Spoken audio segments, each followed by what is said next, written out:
Perkenalkan, nama saya Marcelina Ramutu Balairo, NIM 2221 Prodi Agribisnis. Video kali ini saya membawa materi tentang strategis pembangunan sistem dan usaha berbisnis. Bab 1, pendahuluan. 1, latar belakang. Sejak tahun 2000 Kementerian Penelitian menetapkan bahwa strategi dasar pembangunan pertanian Indonesia ialah membangun usaha dan strategi berbisnis yang berkelanjutan, bersains, berkelanjutan, dan berstabilisasi. Pembangunan pertanian Indonesia terutama ditujukan pada bagian usaha tani. Usaha tani dalam hal ini ialah usaha pertanian rumah tangga skala kecil yang mendominasi usaha pertanian di Indonesia. Rumusan masalah. Konsep pembangunan berkelanjutan mulai dirumus pada akhir tahun 1980-an sebagai respon terhadap strategis pembangunan sebelum terfokus pada tujuan pertumbuhan ekonomi tinggi yang terbukti telah menimbulkan interaksi kualitas produksi maupun kualitas lingkungan hidup. Tujuan. Dengan perkataan lain, konsep pembangunan berkelanjutan berorientasi pada 3 dimensi keberlanjutan, yaitu yang pertama, keberlanjutan usaha ekonomi produktif, berkelanjutan kehidupan sosial manusia, LOE, 3, berkelanjutan ekologi alam, PLAN atau Piltrim. Bab 2, pembahasan.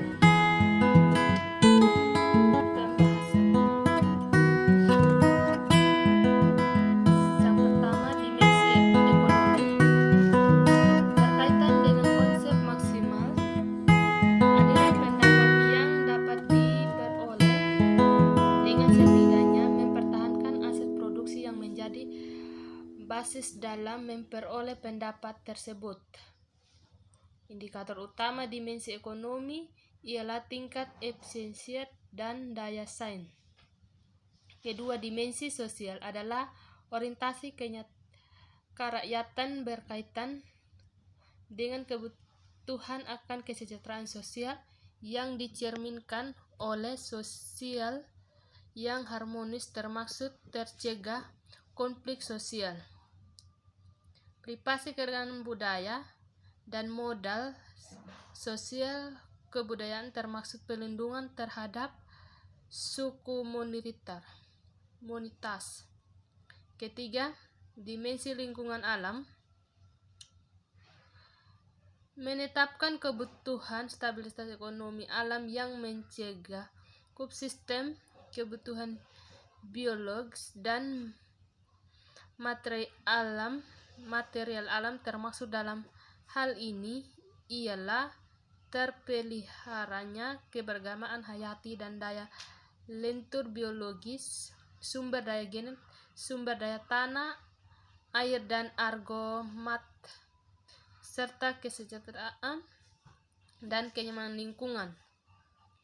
Kesimpulan, pertanian berkelanjutan telah menjadi dasar penyusun protokol aturan pelaksanaan Rule of Code atau standar personal operasi praktek pertanian yang baik, good agricultural